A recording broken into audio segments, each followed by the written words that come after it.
Vamos ahora ya con un concepto bastante ya fuerte, bastante complejo, crucial, fundamental en estadística, el concepto de el concepto de desviación estándar.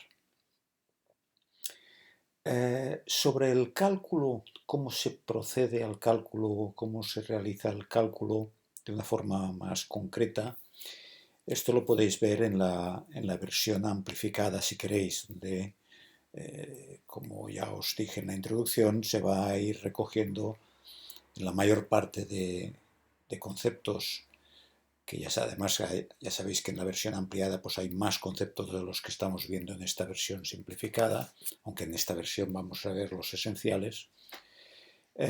Como os decía, allí en la versión amplificada vamos a ver más el mecanismo matemático que hay detrás de los números y de las funciones que vamos a ir viendo. Aquí vamos a quedarnos más con la funcionalidad de los conceptos, con la aplicación, ¿de acuerdo? Con el sentido, el significado más práctico, más aplicado. Bien, en primer lugar lo que hay que decir es que la desviación estándar es sinónimo de desviación típica. En cambio, un concepto que veremos más adelante y que es capital en estadística, fundamental, nuclear, es el concepto de error estándar, que tiene algo que ver, pero es distinto, es un concepto distinto. Una cosa es la desviación estándar y otra cosa es el error estándar. Lo que ocurre es que desviación estándar y desviación típica sí que suelen utilizarse indistintamente y podemos decir que son sinónimos. A veces se utiliza desviación típica para referirse más bien a la población y desviación estándar a la muestra. Pero bueno, yo diría que podríamos considerarlos como sinónimos.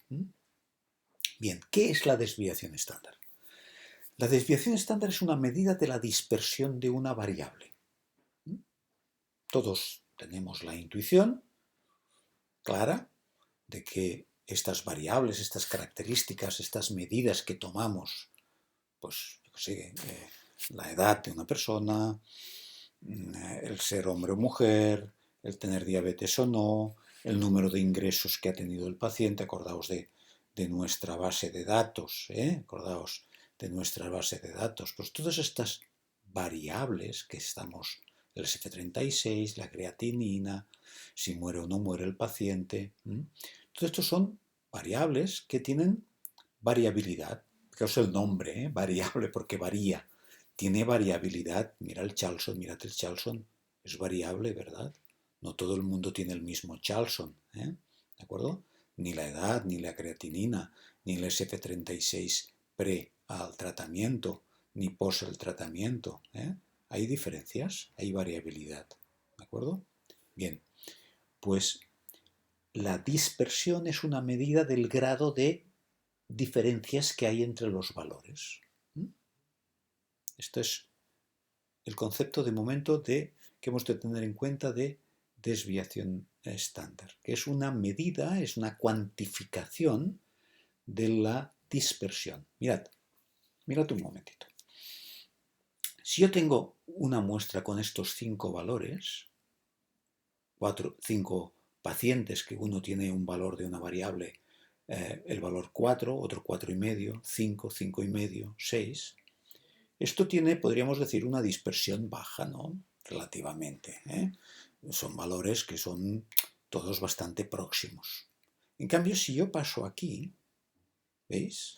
Que siempre, ya veréis que todos están centrados en el 5 está en el medio. Pero, ¿qué pasa aquí? Aquí aumenta la dispersión. Los valores se han dispersado más, son más variables estos valores, varían más, ¿no? Están más dispersos. ¿Veis que me voy del 3 al 7? Tengo rango más grande también. Pero, en todo caso, esto es, digamos, más disperso, están más separados del valor central. Pero aquí aún más. ¿Veis cómo voy dispersando más?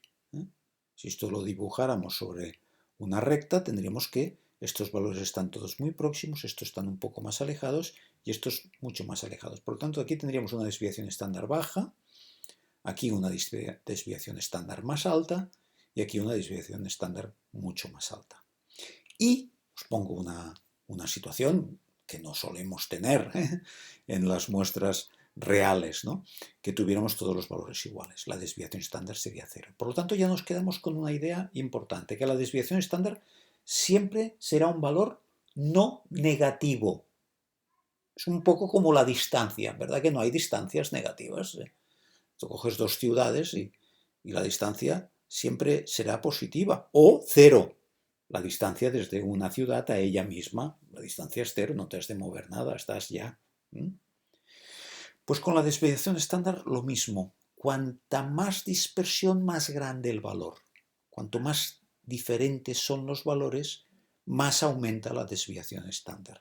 ¿Cómo se mide? Bueno, midiendo el valor medio y viendo la diferencia que hay de cada valor al medio, haciendo el cuadrado y haciendo el promedio de estas diferencias al cuadrado. Y este promedio es y después haciendo la raíz cuadrada, porque como has elevado al cuadrado, porque haces la diferencia y después lo elevas al cuadrado para que no se compensen los positivos con los negativos, con los valores que están por debajo de la media y los que están por encima de la media.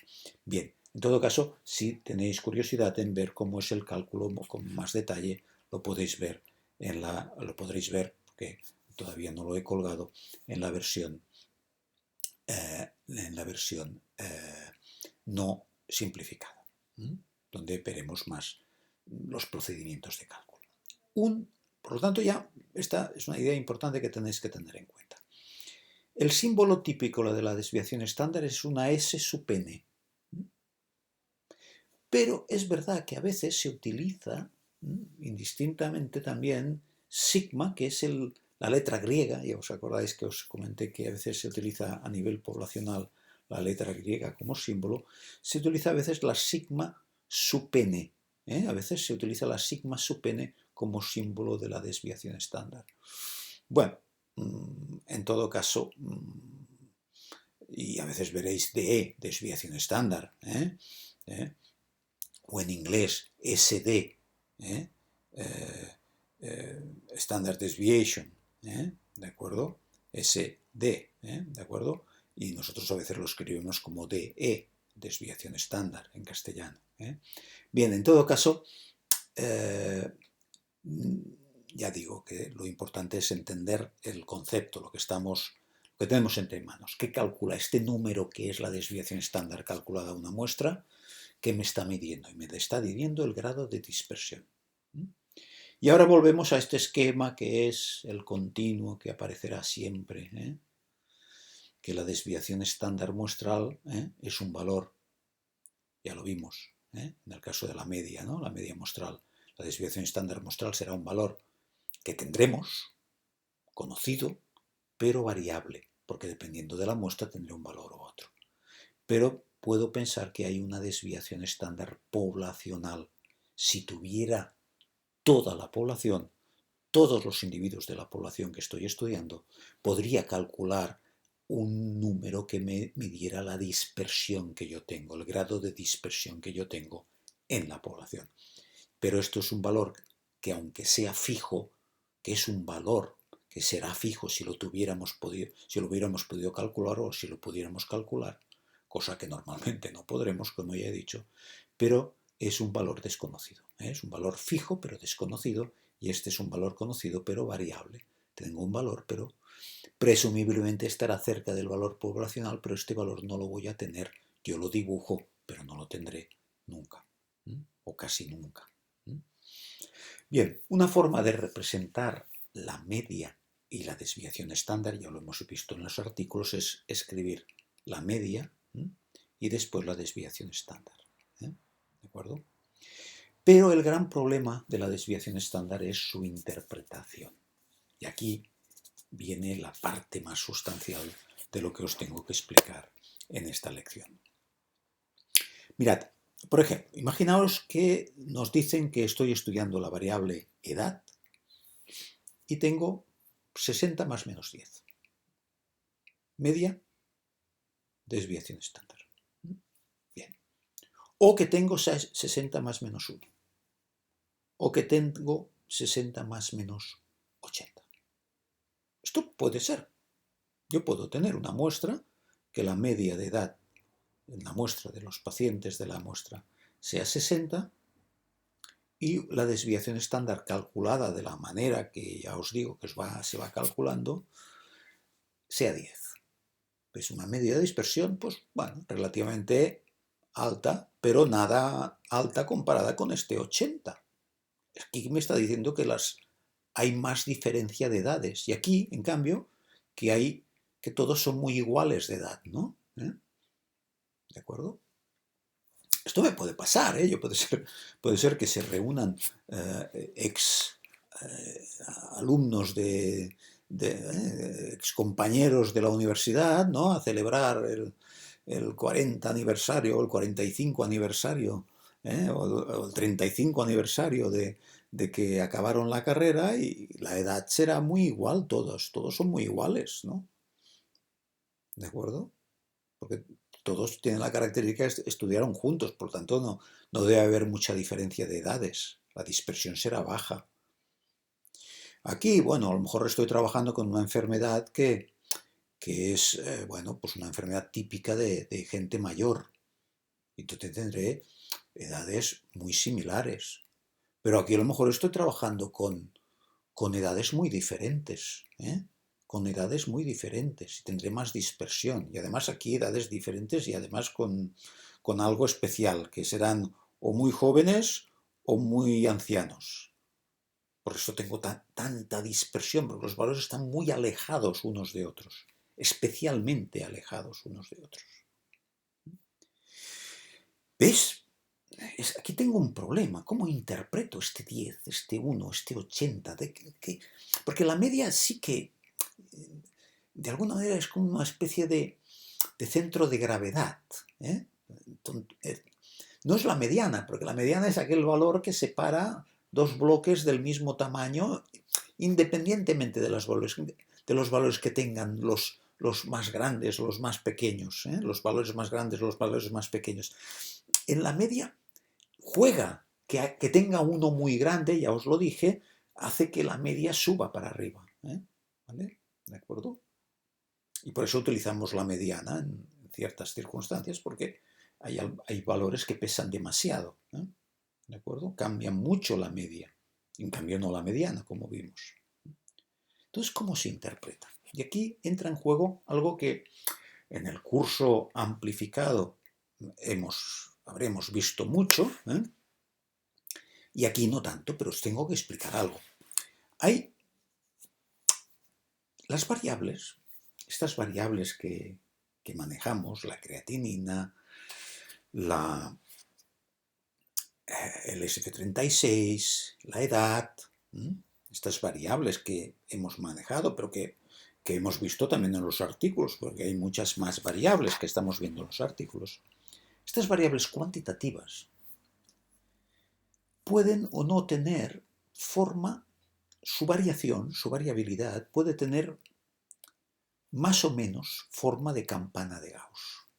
¿Qué quiere decir? Esto todos seguramente habéis visto alguna vez dibujada la campana de Gauss. Gauss era un matemático genial, era una especie de Mozart, pero de las matemáticas, que intuyó que muchas características en la vida real, muchas variables, muchas medidas, especialmente biométricas, tenían una forma de campana de Gauss. ¿Qué quiere decir? Que hay muchos en medio, muchos valores próximos a la media, y conforme te alejas a derecha y a izquierda cada vez hay menos. Por ejemplo, si vamos en el metro o en el autobús a las 8 de la mañana a trabajar y miramos gente adulta solamente, nos encontraremos que hay una gran mayoría de gente que tiene una altura media, 1,60 y pico, 1,70 y poco. Hay algunos de 1,80 m, 1,90 m, algunos de 1,50 m, 1,40 m, adultos me estoy refiriendo, pero una gran mayoría están cerca de la media. Hay muchos más cerca de la media. Por eso se refleja esto en esta, que hay más densidad, hay más valores, hay más individuos aquí, cerca de la media. Ahora lo veremos representado también. ¿De acuerdo?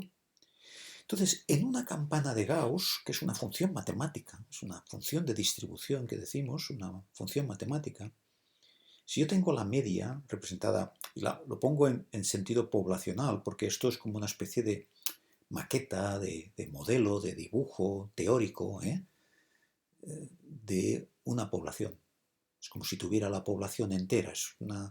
Esto es una maqueta, es una caricatura de lo que es la población. Es una función matemática. Y las matemáticas nos aportan funciones que son representaciones, modelos de una población. Las funciones de distribución son modelos de poblaciones. Entonces, hay una característica que tiene toda campana de Gauss, que si yo cojo la media, su media, y le sumo una desviación estándar, fijaos que lo pongo en la letra griega, una desviación estándar, ¿veis? Mu más una desviación estándar, y media menos una desviación estándar, todo esto de aquí, esto tiene un área de 1, porque es en tanto por 1, siempre las probabilidades se miden en tanto por 1, pues de aquí, esta área de aquí, ¿verdad? Que es presumible que tenga un 0,685 por 1 o un 68,5% en tanto por ciento. Y la media menos 2 desviaciones estándar hasta la media más 2 desviaciones estándar tengo un 95%. Todo esto de aquí, veréis, cubre un 95%. Esto quiere decir que si yo tengo que me dicen que mis pacientes están entre 60 y media 60 y desviación estándar 10 y se ajusta a la distribución normal, o sea, la variable se ajusta bien a una distribución normal, y esta palabra se ajusta es clave y ahora os lo explicaré con más detalle.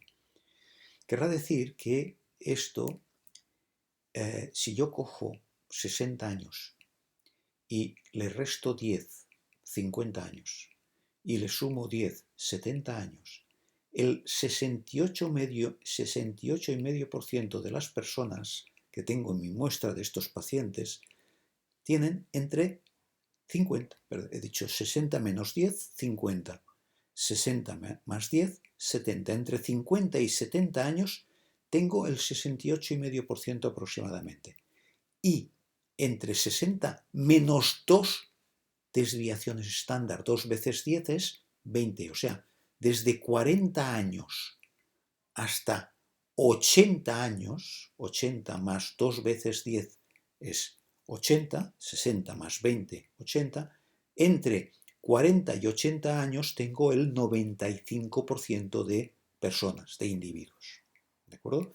Esto sí se ajusta suficientemente a una distribución normal. Bien, y ahora fijaros que yo os llevo a dos artículos de nuestra lista de artículos, el artículo 7 y el artículo 5. Vayamos a ellos. El artículo 7,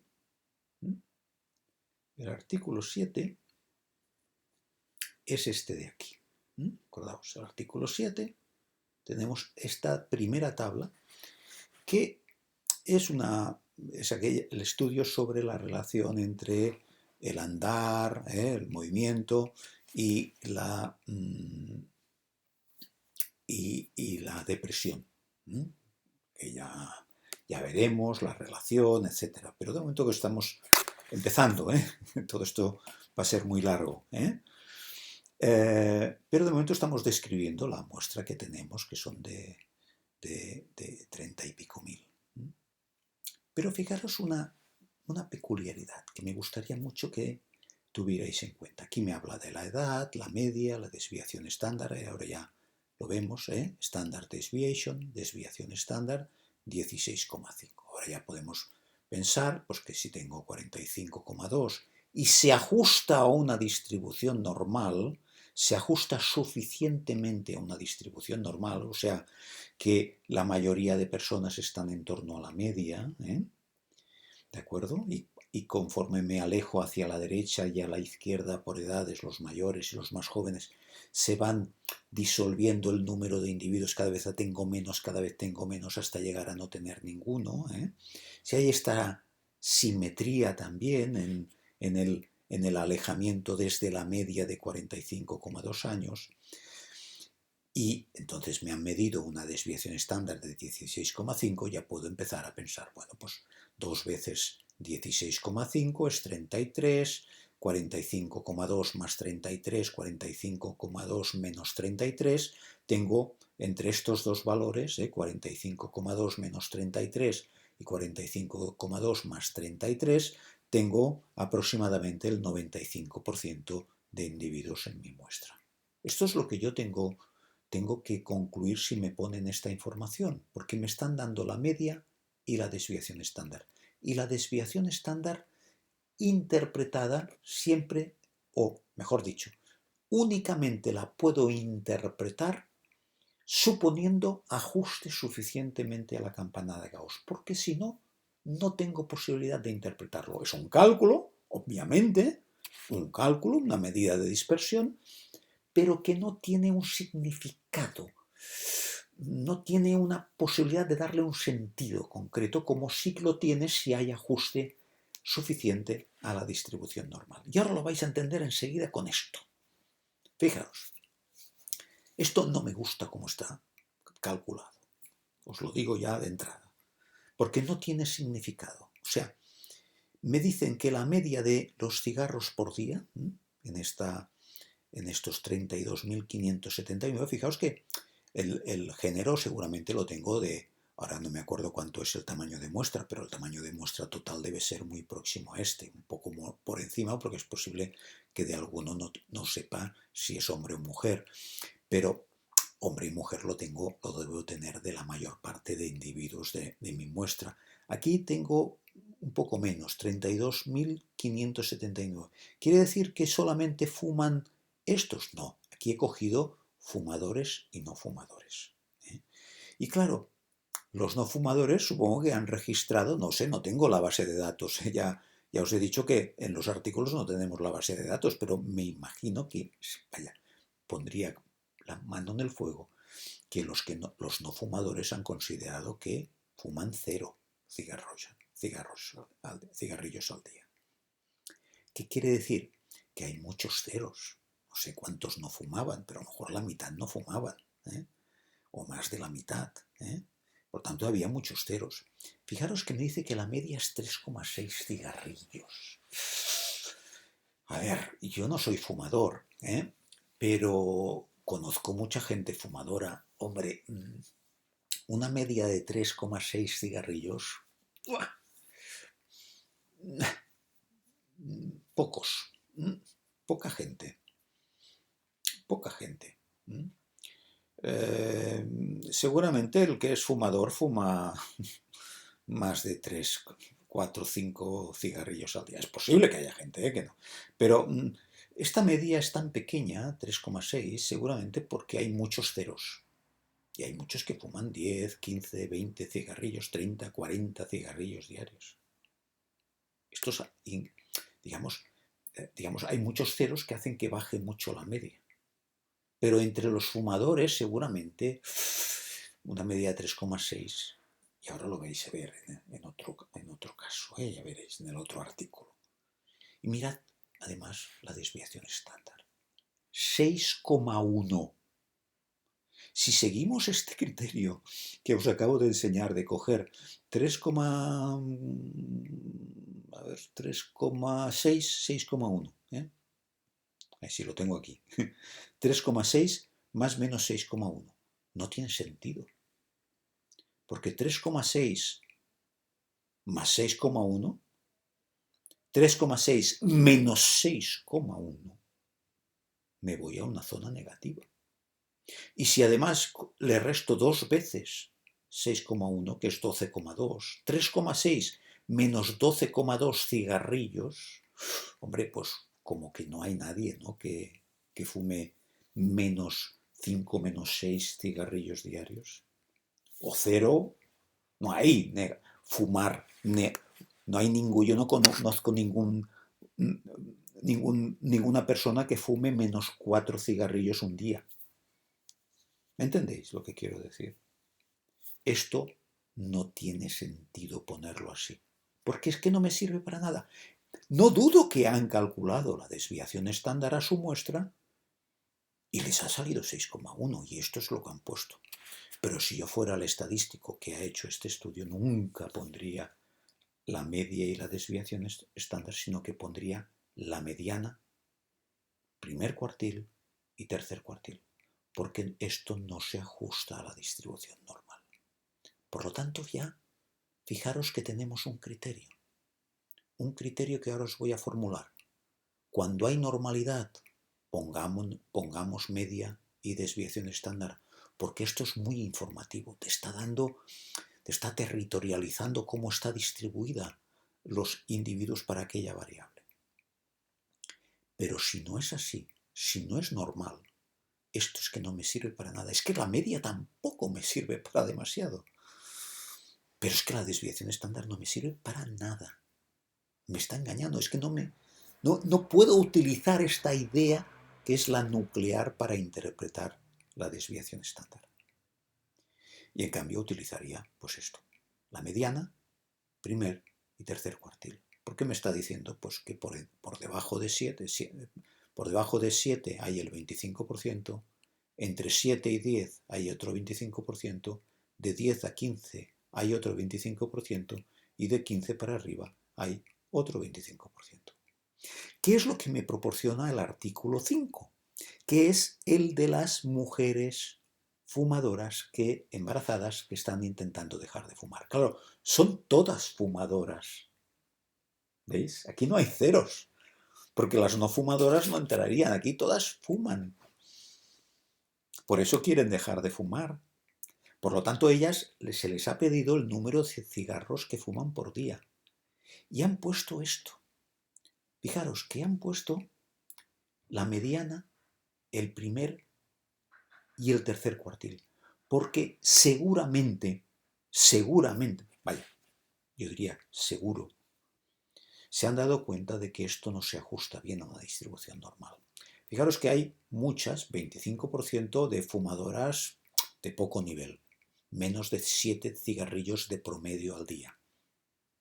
Después hay bastantes, un 25%, bueno, el mismo 25%, me he equivocado aquí en el bastantes, fijaros, porque es el mismo 25%, que por debajo de 7, un 25%. Entre 7 y 10 hay otro 25%, por lo tanto hay muchas mujeres, que su media de consumo está entre 7 y 10, o sea que se fuman aproximadamente medio paquete, ¿no? Creo recordar que hay 20 cigarrillos en un paquete, al menos de las marcas que yo recuerdo. Después otro 25% entre 10 y 15. Y después otro 25% de 15 para arriba. Porque seguramente pienso que hay distribución no normal, no campana de Gauss. Porque seguramente debe haber algunas mujeres que fuman 30, 35 de promedio diario. No muchas, pero esto seguramente incrementaría la media y haría que la distribución no sería normal y en todo caso haría que la desviación estándar sería muy grande. Seguramente no tan grande como para que tuviéramos un valor de 12, 13, que cogiendo la media me cogiera zona negativa y no tendría ningún sentido. Pero muy posiblemente han visto que esto no se ajusta y hemos utilizado la distribución, hemos utilizado la mediana y el primer y tercer cuartil, que en este caso coinciden mucho en los dos grupos, como podéis ver, son los mismos valores. ¿Veis la diferencia entre un artículo y el otro? Aquí,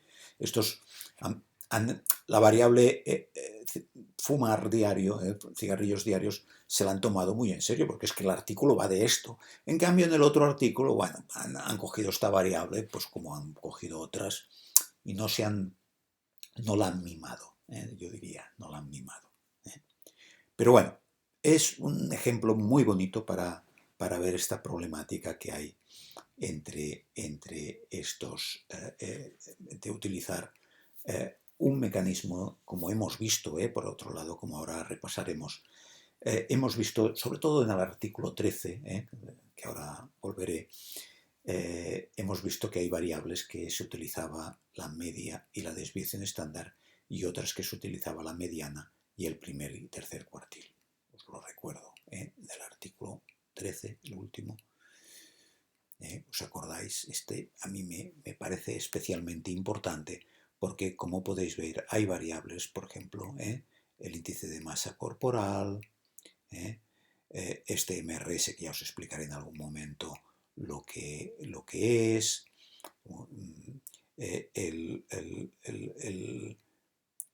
NIHS, que es una medida también que ya os explicaré, pero de momento es una variable cuantitativa que, fijaos que aquí utiliza la mediana, el primer y tercer cuartil. ¿Por qué lo hace esto? Bueno, pues porque seguramente no hay ajuste a la distribución normal. Y entonces utiliza la mediana, el primer y el tercer cuartil. Entonces, es muy importante entender que el uso, el criterio, la regla para utilizar la media más menos la desviación estándar, como en este caso la presión sistólica, la presión diastólica. En cambio, para utilizar para esta escala que es el NIHSS, que es una medida de la gravedad que han tenido los pacientes que han tenido un ictus, y que es un valor que va de 0 a 42.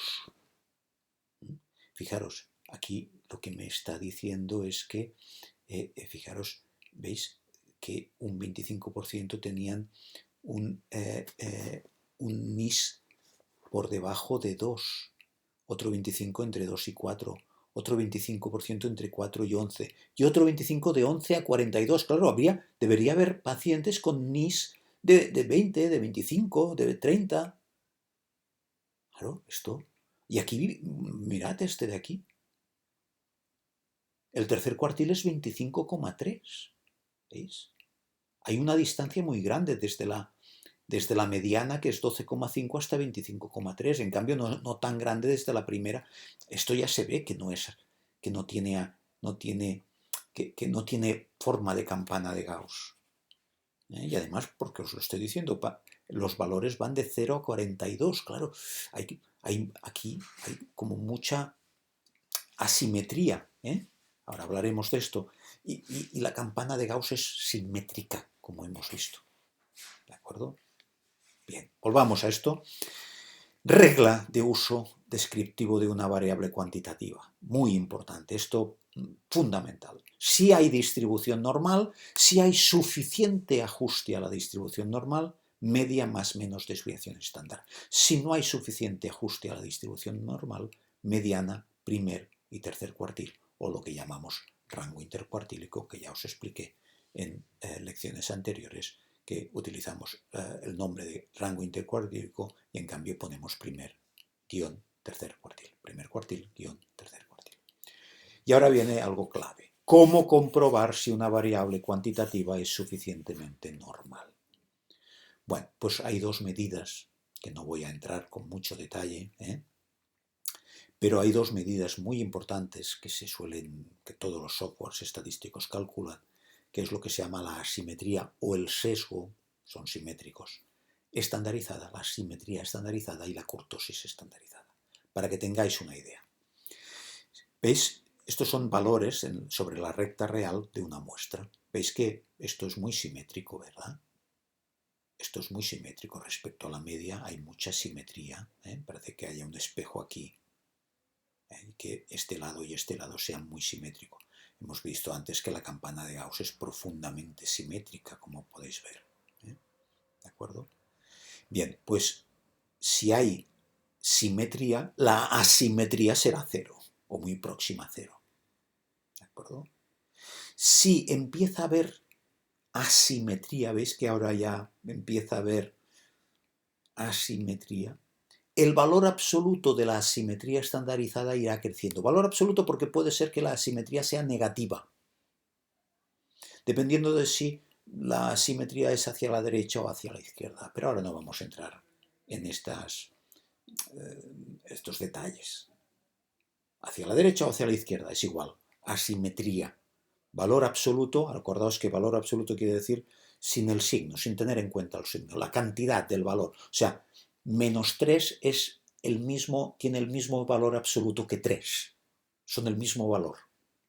¿De acuerdo? Valor absoluto quiere decir esto. El valor sin el signo. ¿De acuerdo? Y ahora aquí más asimetría, porque como podéis ver, este valor rompe completamente el carácter simétrico. Si yo trazo aquí, pongo aquí un espejo, no tiene nada que ver el lado izquierdo que el lado derecho. ¿De acuerdo? Cuanto más para aquí estoy, más asimetría hay y por lo tanto menos campana de Gauss será. Y otro criterio, la kurtosis. La kurtosis lo que mide es el grado de reparto que hay entre valores en el centro, en cerca de la media, y lejos de la media. Es lo que podríamos llamar el centro y la periferia de la distribución. Fijaos que en la campana de Gauss la mayor parte de valores están en el centro y en la periferia hay poco, ¿verdad? Poco aquí, mucho aquí. Bueno, pues en una campana de Gauss, la kurtosis tiene que ser 0. ¿Qué es lo que pasa aquí? ¿Veis que hay muchos en el centro y cada vez menos en la periferia? Se va simétricamente, además. Aquí hay simetría, ¿eh? Pero lo que no hay es... y también kurtosis 0. Kurtosis 0 es lo que tiene que tener una campana de Gauss. Kurtosis 0 y asimetría 0. O sea, simetría. Y kurtosis 0 quiere decir que hay un reparto, digamos, equilibrado, de forma de campana de Gauss, que la mayor parte está en el centro y en la periferia hay cada vez menos. Fijaros que ahora aquí ya empieza a perder la kurtosis de campana de Gauss, porque aquí hay lo mismo en el centro que en la periferia, ¿veis? La kurtosis, el valor absoluto de la kurtosis aumenta.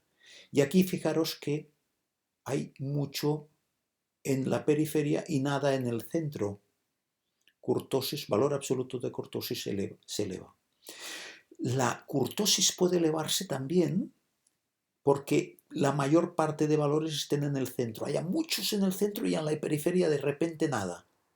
O sea, imaginaos otra situación, que hubiera aquí toda una amalgama de puntos muy concentrados y ya sales de la masa principal y ya no hay nada. Pues tendríamos una situación de también kurtosis elevada, pero ahora por exceso de valores en el centro respecto a los valores de la periferia. Por lo tanto, situaciones como esta y situaciones como esta no son de campana de Gauss. Bien. ¿Cuándo hay suficiente normalidad? Símbolo de asimetría estandarizada, AE, símbolo de kurtosis estandarizada en este esquema CE. Kurtosis estandarizada, asimetría estandarizada. Mirad, el I es muy importante y el O también. Si la asimetría estandarizada y la kurtosis estandarizada están entre 2 y -2, las dos, y A, asimetría estandarizada y kurtosis estandarizada están entre 2 y -2, hay suficiente normalidad. Y no hay suficiente normalidad si el valor absoluto de la asimetría estandarizada y o la kurtosis estandarizada, valor absoluto, están por encima de 2. O sea, quiere decir, si el valor absoluto de la asimetría estandarizada y la kurtosis estandarizada está por encima de 2, obviamente no hay normalidad. Pero o quiere decir que o si una o la otra supera, ya con una que lo supere, el valor absoluto de 2 quiere decir que ya hemos infringido la normativa de la suficiente normalidad. O sea, para que haya normalidad tiene que haber, las dos tienen que estar entre -2 y 2. Y si una de las dos no tiene valor absoluto por debajo de 2, o sea, está entre 2 y -2, es que no hay suficiente normalidad. Mirad, acordaos de que nuestra base de datos en nuestra base de datos, hemos visto, tenemos pues, la edad, el Charlson, la creatinina, el SF36 pre, post. Bueno, pues aquí os he puesto para que tengáis una estadística descriptiva de la edad. De todos los dos tratamientos, todos los 40 pacientes tiene el promedio es 56,32, la mediana 54, la desviación estándar 16,63, el mínimo, el máximo, rango, primer cuartil inferior, este software escribe primer cuartil en lugar de cuartil inferior en lugar de primer cuartil, 44, 69, rango intercuartílico, asimetría estandarizada, kurtosis estandarizada. Fijaros, los dos valores están entre menos 2 y 2, ¿veis? Este está entre menos 2 y 2, 0,94 está entre menos 2 y 2. Y este también está entre menos 2 y 2, menos 1,68 está entre menos 2 y 2. Por lo tanto, aquí entenderíamos que hay suficiente normalidad. No son 0, ¿eh? Por lo tanto, algo se infringe la normalidad, pero no suficientemente. Por lo tanto, aquí podríamos decir, bueno, trabajar con la media 56,32 y la desviación estándar es suficientemente informativo. Por lo tanto, en este caso, escribiríamos 56,32 más menos 13,63 y estaría bien. Fijaros que viendo el boxplot, hombre, no es perfectamente simétrico. Veis que esto aquí ahí está un poco más, digamos, está más próximo, aquí los valores. Y esto es interesante, estos son los mismos valores, pero en lugar de en boxplot, con los valores individuales. El que esté más arriba, más abajo, no quiere decir nada. Quiere decir simplemente para que no se vea una masa de color azul.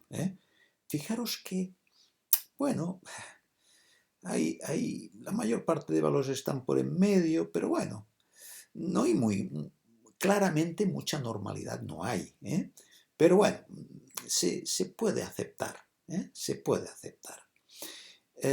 Aquí, con el SF36 post, fijaros, aquí es interesante, aquí de alguna manera estamos no suficientemente lejos del cero, pero bueno, estamos bastante lejos del cero. En cambio, con el SF36 post, mirad, tenemos los mismos, la media, la mediana, todo lo que queráis. Pero fijaros que aquí la kurtosis se cumple bastante bien, porque fijaros que el 50% está aquí bastante concentrado.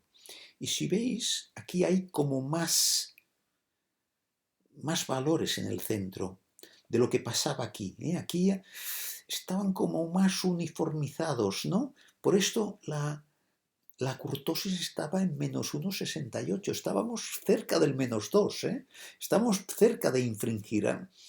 Digamos que hay menos normalidad. En cambio aquí respecto a la kurtosis hay más, se cumple más la kurtosis, estamos más cerca de que en el centro haya una gran mayor parte de valores, y en la periferia haya menos. Pensad que aquí tenemos un 25% y aquí tenemos un 50%, porque estamos juntando lo que va del primer al segundo cuartil y lo que va del segundo cuartil al tercer cuartil.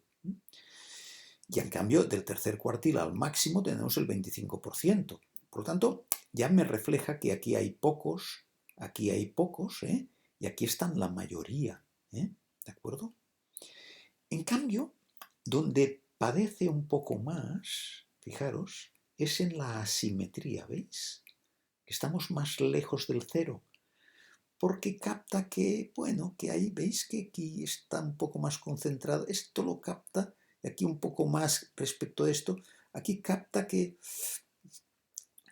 hay una cierta asimetría entre lo que hay a la izquierda y lo que hay a la derecha. Hay como más individuos de valores de SF36 post bajos. Está un poco más, hay como un cierto desequilibrio, ¿no? Esto también hace que la mediana y la media estén un poco alejadas. Cuando hay una perfecta simetría, la mediana y la media coinciden casi perfectamente. El Charlson, Bueno, fijaros que aquí ahora lo que padece sobre todo es la kurtosis. Hay más simetría, posiblemente lo que capta, no es perfecta, pero bueno. Y aquí lo que capta es que, bueno, pues lo que hay en el centro y lo que hay en la periferia, aquí estamos cerca de infringirla.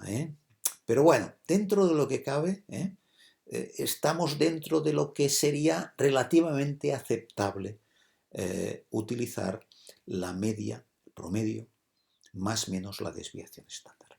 Ahora bien, y este es el ejemplo último, y ya vamos acabando, que me va a permitir ver por qué a veces sí que es necesario utilizar la mediana y el primer y tercer cuartil, porque aquí fijaros qué asimetría y qué kurtosis estandarizadas tengo. Aquí me he alejado de los valores de normalidad. He superado, fijaos, el valor absoluto de 2, ya no en una, sino en las dos, en la asimetría y en la cortosis. Por lo tanto, claramente, fijaros, claramente, no tengo simetría. Claramente, fijaros que aquí hay pacientes con creatininas altas, con creatininas muy altas, que hace que, veis, que esta zona de aquí sea muy larga y esta relativamente corta, y que hay muchas creatininas bajas, mucha concentración de creatininas bajas que son creatininas de normalidad. ¿Vale? Estos serían los que tienen la creatinina normal. Y estos son los que tienen una creatinina elevada. El riñón está empezando a funcionar bastante mal, con problemas, no filtra bien. Bien, en este caso, fijaros que no sería muy bueno utilizar, no sería recomendable utilizar el 1,35 más menos 0,57. Fijaros que me estoy con una desviación estándar de 0,57, si cojo 2 veces es prácticamente 1,2, que restado 1,35 y me estoy acercando al 0. No tengo la situación como antes de que me voy a fumar un número de cigarrillos negativos diarios que no tiene sentido, no tiene ningún significado. Pero aquí me podría encontrar, en un caso con pacientes con creatininas más altas, que puede ser, 7 y 8, podría tener algún paciente con una creatinina de 7 u 8, estaría por aquí, que haría que la desviación estándar podría llegar a ser de 1 o de 2 incluso. Y por lo tanto no tendría sentido, porque la creatinina negativa nunca puede ser. No puedo tener una creatinina negativa. La creatinina siempre es un valor positivo, nunca tendremos una creatinina negativa. ¿De acuerdo? Bien. Por lo tanto, fijaros que hemos hecho mucho. Este es un concepto ya de los trascendentales en estadística y muy importante, que este ya es un número de estos, un concepto de estos nucleares en estadística que ya nos introduce en un área un poco más compleja. Hasta ahora habíamos visto cosas relativamente más sencillas, ahora ya empezamos a complicar las cosas, y mucho más que se tiene que complicar, porque la estadística, bueno, hay que entenderla muy bien, porque son conceptos complicados, pero muy importantes. Por lo tanto, fijaros cómo ya ir mirando todo lo que hemos ido viendo y repasando. Yo soy muy partidario de que uno vaya escuchando y reescuchando, volviendo a escuchar los vídeos, porque es muy recomendable todo esto, irlo solidificando muy bien. Pero como podéis ver en el artículo 13, aquí aparecen a veces la media y más o menos la desviación estándar, a veces la mediana, primer y tercer cuartil. ¿Cuál es el criterio? ¿Cuál es el criterio? La comprobación de la suficiente normalidad. Este criterio que os acabo de explicar es fundamental. Cuando haya suficiente normalidad, media más menos desviación estándar; cuando no la haya, mediana, primer y tercer cuartil, separado con un guión, con la interpretación que entonces ya tenemos solo la caja de aquel boxplot que vimos. ¿De acuerdo? ¿Cómo decidir si una o la otra? Con el cálculo de la asimetría estandarizada y la kurtosis estandarizada. Si las dos están entre -2 y +2, o sea, el valor absoluto es menor de 2, suficiente normalidad. Si uno de los dos o los dos cálculos, la asimetría estandarizada y la kurtosis estandarizada, el valor absoluto está por encima de 2, es que no hay suficiente normalidad y es mejor, mucho más recomendable, trabajar con la mediana y el primer y tercer cuartil, que ya sabéis que a veces le denominamos rango intercuartílico incorrectamente, porque el rango intercuartílico es la resta de tercer cuartil menos primer cuartil. ¿De acuerdo? Muy bien, pues muchas gracias.